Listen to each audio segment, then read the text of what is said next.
So today we're gonna make some chicken cups with just all different kind of goodies. Your chicken all shredded up, about 3 to 4 cups. No, not yet. We're gonna put this here. And then we're gonna put. You get no. Not yet. We're gonna put. All right. So we're gonna put sour cream in there. Yes. Get it? You're gonna put the cheese in there? Can you put the cheese? Can you get it all out of there?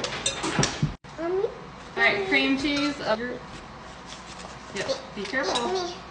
Some shredded cheese.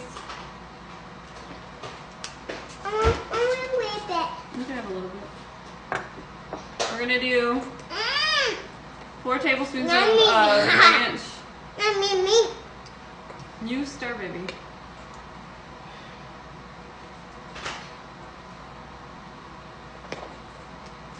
Just do 1 more. So it's like 2 packets of ranch.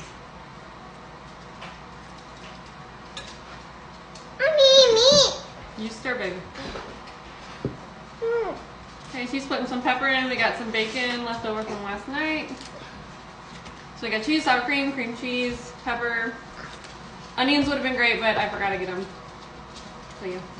So we're gonna put biscuits down on our tin. Good job. Just split it in half, and just put half of it right there. All right, we got them kind of shaped into cups. All right, now we're gonna put our mixture into our cup. All right. We're gonna bake them now.